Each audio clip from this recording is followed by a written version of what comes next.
What is up, everybody? It is JT Sports. I'm back to you guys with another video, and I'm here with my Clemson Tigers 2021 record prediction.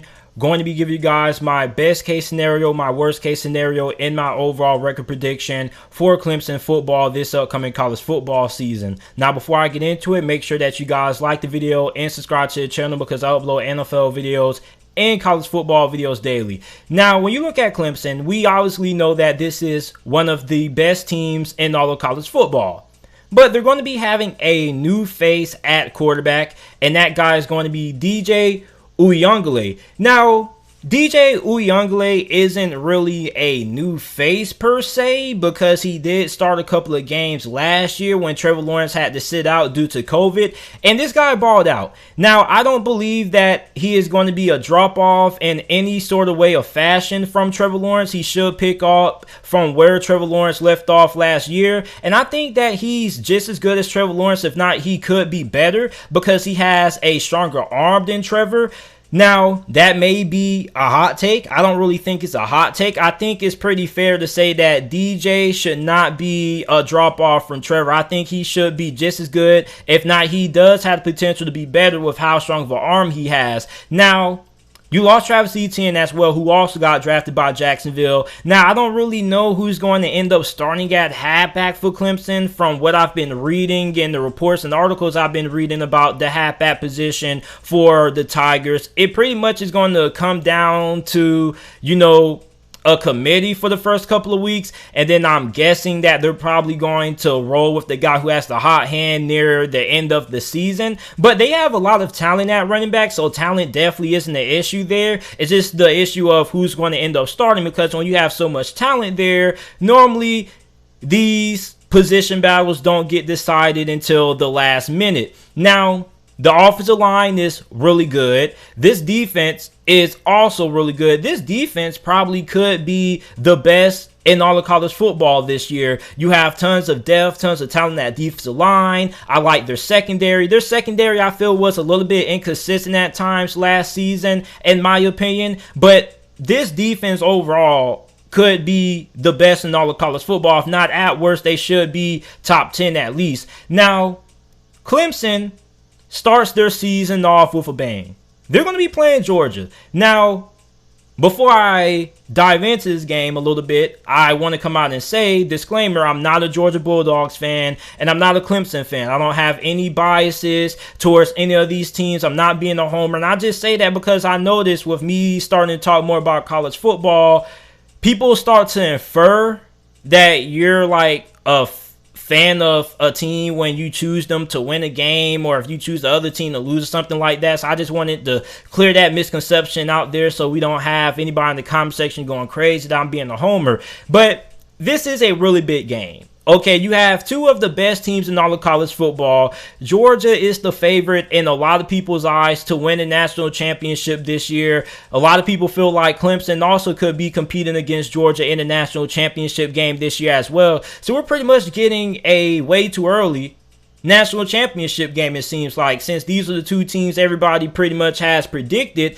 to make it into the national championship this year. Now, when you look at Georgia, Georgia is absolutely stacked on both sides of the football. You got JT Daniels at QB. You have a really good offensive line. You're going to be having a really good defense. Your defensive line is stacked. Your defensive line was really good against the run. Now, when you look at Clemson, I think they definitely have to win that game, because if they lose that game, then their path of making it into the college football playoffs, I hate talking about the college football playoffs so early, but I think it's a really big talking point because Clemson's schedule is really weak.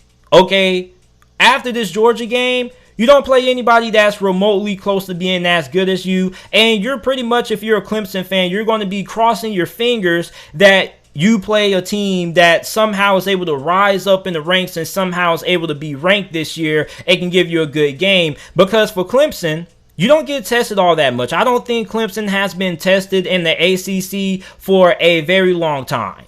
Okay, now if you want to count that Notre Dame game where they lost Notre Dame last year during the regular season, you can do that, but let's not just act like Clemson didn't have a couple of their key players not playing in that game, including Trevor Lawrence. And we saw what happened when Clemson came back fully healthy. They smacked Notre Dame around for 4 quarters in the ACC championship game. Now, when you look at the ACC schedule that Clemson has to play this year, I think their best opponent is probably going to be Pitt.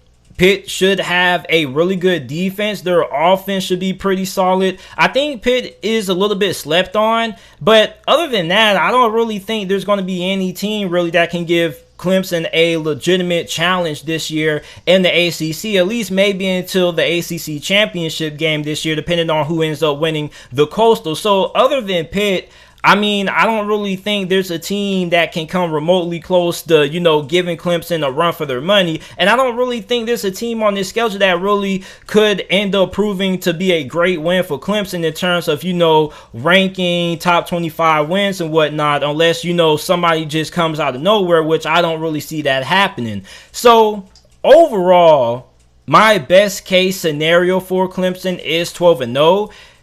If they beat Georgia, they're pretty much going to steamroll through the rest of this schedule. They should be a double-digit favorite in every single game. They're probably going to be a 2 to 3 touchdown favorite in every single game they play in after that Georgia game. So I think 12-0 pretty much should be a prediction that nobody's going to argue with. Now, my worst-case scenario for Clemson is 11-1.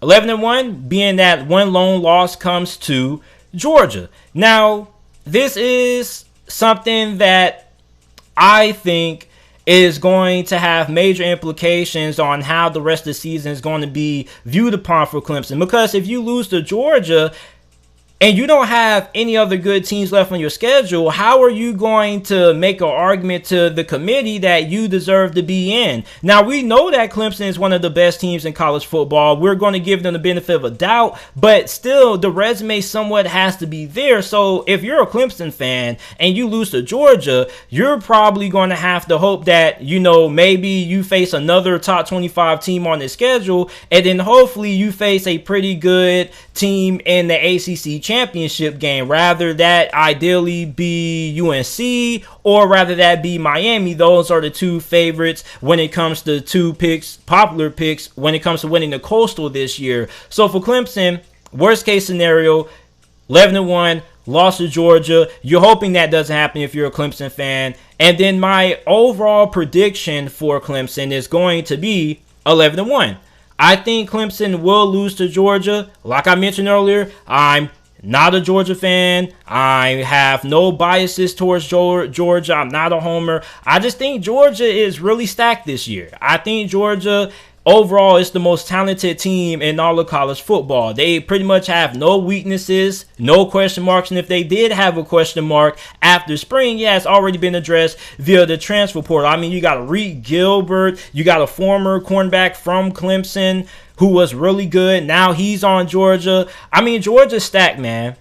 And I understand if Clemson fans are going to be upset by that. And listen, I think Clemson has a good chance to beat Georgia. Trust me, this is not an easy prediction, okay?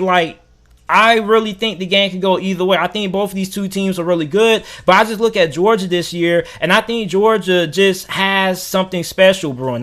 This team is really good. They're good on both sides of the football. So is Clemson. But Georgia is just absolutely stacked. So my overall prediction for Clemson is 11-1. I think they end up having their lone loss to Georgia, and they should pretty much smack the rest of their schedule. Everybody else they play doesn't even come close. So you guys let me know how good you guys feel Clemson will be this upcoming college football season. Leave your record prediction for Clemson down below in the comment section. Make sure that you guys like the video, subscribe to the channel for more NFL videos and college football videos, and let me know some more teams that you guys want me to do a record prediction for, my worst case, best case scenario for, in the comment section down below. And thank you guys for watching.